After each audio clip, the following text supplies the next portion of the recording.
Hi, welcome to my channel. I'm Dr. Sridhar. One of the recent concerns we have is obviously what's happening in the United States. President Trump's team looking at the McCullough report on autism risk factors or the triggers for autism. All of us are familiar with the increasing risk of autism, and obviously we're all worried about it. We do see a higher number of cases, so part of it is because we are more aware, we are more sensitive to it, and we are diagnosing more, but that's not the only reason. Obviously there is something going on in the past 20-30 years that we are seeing an increasing number, and it's not a good trend. And obviously there are so many things happening that we cannot pinpoint. Even this report acknowledges that it's multifactorial. We have genetic factors, we have prenatal factors, we have maternal factors, the delivery related, the antibiotic use, exposure to medications, and they have mentioned exposure to vaccines as well. So I had made an earlier video on paracetamol and the link to autism, the maternal treatment with paracetamol, and obviously even though that's an association and not a causation, it still makes sense to avoid or reduce the use of paracetamol where it's not essential, and when it is essential, use it in a sparing way. So that's still the safest antipyretic analgesic to use in pregnancy. So don't go away from go away from using it fully, but in terms of reducing its usage and restricting its use to when it's needed, strictly PRN basis, it's very important to follow that. In terms of vaccination, obviously it's a very big challenge because we have made huge advances. I'm a pediatrician, so obviously I'm not going to claim I'm not biased towards vaccines. I'm not an anti-vaxxer, definitely. So if you look at the infant mortality rate in the 1990s, when I started training, the infant mortality rate in India, for example, was in the 80 to 100 range, and now it's 25 for the country, but there are states in India which are performing well where it is in single digits. All over the world, in the developed countries, it's in the 5 to 10 range, and in the developing world, most of them are in the same range of India, like 25, 30, in that range. So it has made a dramatic change from 120s in the 80s to 25 now. It's not all related to just vaccines. Obviously, nutrition has improved a lot. Malnutrition, we don't see the kwashiorkor and marasmus, the severe cases we used to see. Hygiene has improved a lot. Awareness of hygiene has improved a lot. Safe potable water supply is available to most families. So waterborne diseases like cholera, which used to be deadly and used to cause many deaths, have gone away almost. And thankfully the awareness of rehydration and so on has improved as well. The resistance to infections, appropriate treatment, availability of physicians to treat.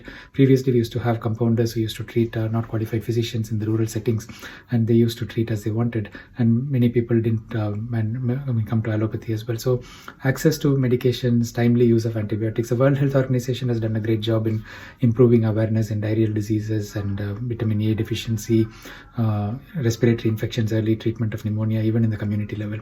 Of course, maternal mortality and infant mortality related to childbirth has dropped a lot as well because of improving facilities. Developing countries all over the world have made great strides with resuscitation at the doorstep and so on. Even if it's a home delivery, the trained attender comes with the resuscitation kit, and things have improved, even though it's not still ideal, and there's still a way to go for improving to a better extent as in the developed world. Vaccination, obviously, I have seen diseases like meningitis in a severe fashion. When we do the lumbar puncture, pus flows out, the child comes with seizures, and Haemophilus influenza, pneumococcus, they used to be common causes, and once these vaccines started, these are late introduction. So obviously the expanded program of immunization started in the mid 70s to late 70s, and in those times there were fewer vaccines. Then we got the newer vaccines. Haemophilus influenza vaccine was introduced, and it is part of the national program since 2000 plus, and we have hepatitis B and rotavirus added to the national program as well in the past 15-20 years, and it used to be just measles vaccine in the national program in India, and it became measles and rubella as well. So we have changes, we have new vaccines introduced. The rotavirus vaccine has made a big impact in places with poor hygiene. In the high income societies, it may not make as much an impact in terms of mortality. It does make a huge impact for mortality, but it's very important that we recognize the role of vaccines. We do have diseases like smallpox eliminated fully after the eradication drive. We have not seen smallpox for the past 40 years. And obviously rotavirus diarrhea is reduced significantly. Haemophilus infections, we used to get epiglottitis, children dying with airway obstruction, which is not seen anymore. We do have pneumococcal causes of meningitis and pneumonia, which has vanished almost. And meningitis B and meningitis ACWY vaccines have made a difference, even though it's not part of the national schedule. In addition to the expanded program or the universal immunization program related vaccines, of course, BCG I didn't mention because it has been there for a long time. BCG, DPT, hepatitis B, Haemophilus B, pneumococcal vaccine, rotavirus vaccine. These are the primary vaccines, but we also have optional vaccines which some families may go for, or the traveling vaccines, university-related vaccines. So Minactra or meningitis ACWI vaccine, hepatitis A vaccine for traveling. In the developing countries, it's MR, and we do have the option to give mumps, measles, and rubella together as well. So interestingly, the autism link with the Dr. Wakefield's study was hugely criticized. It was linked to the MMR vaccine, and a great rise in the measles rate happened all over the world. And this small study that he published was withdrawn from the Lancet. All these investigators were discredited. And now it's sad to see that this kind of movement is coming back. It does make sense. I mean, having said all this, a lot of hard work has gone into getting the countries in line, keeping the system in place. It's a huge effort. So to disrupt any of this process or to make the population go against it is very, very harmful. Having said that, I mean, the World Health Organization and other governing bodies have to spread the message to the world. Gradually, we need to reduce the number of vaccines that are given in the first 1 to 2 years as far as we can. So I don't know how feasible that will be, and epidemiological studies would take time to conduct if they're going to conduct. So obviously, we don't want the diseases that have disappeared or almost disappeared coming back. Like we see pertussis increasing a lot, and maternal vaccine with pertussis was introduced in the last few years as well because of the increasing numbers of pertussis cases. Again, the herd immunity is waning. So we have to think of options where we maintain the herd immunity at the same time reduce the exposure to vaccine. So what exactly is the link between vaccines and autism? I mean, potentially the anti-vaxxers are claiming that autism has an immune aspect to it. The immune modulation of the neurotransmitters, the brain development, the synapse formation in the brain, and so on, might impact due to multiple vaccines. So the vaccines are like small exposure to the infection causing either the organisms in the case of live vaccines or the altered proteins, antigens, which will provoke immunity. So you are triggering an immune response with every shot of vaccine we give. And in addition, we also have the additives, the stabilizers that are used to keep the vaccine safe and to keep the system from overreacting. We saw the hype during the COVID vaccine about vascular problems or blood vessel increased risk of thrombosis and so on. So, I mean, obviously the immune mechanism we hope to control, but there are some aspects which we may not be able to control fully as well.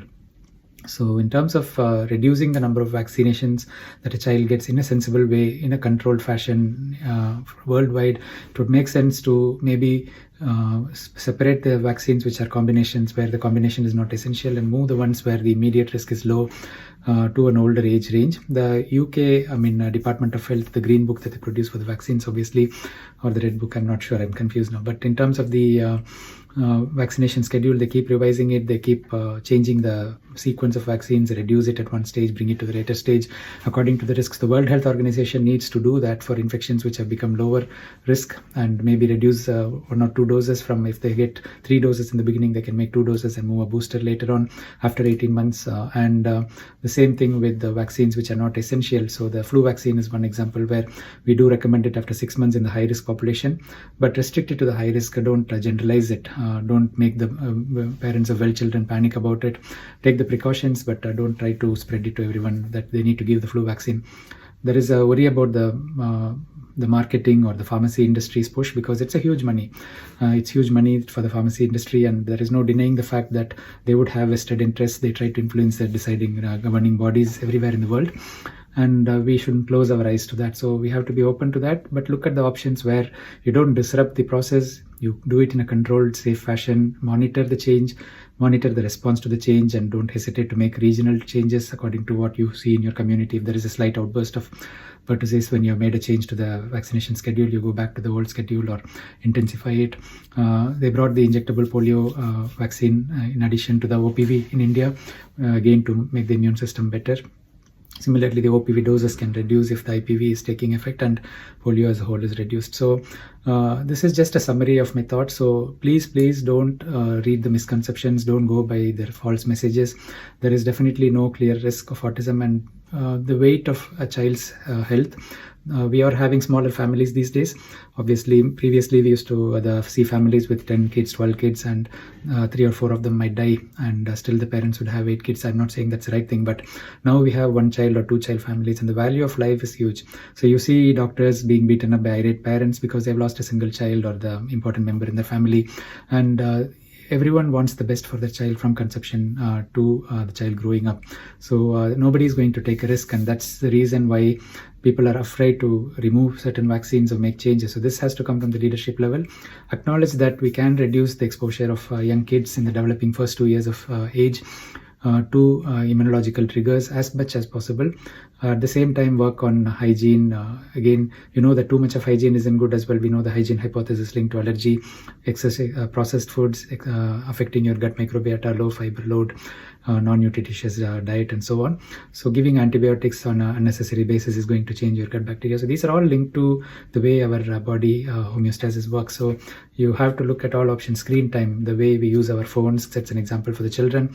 When we expose the young child to the electromagnetic field as well as the screen time, their brain wiring is going to be changed. So we have so many things to look at, not just vaccination, and don't change the way we approach vaccination.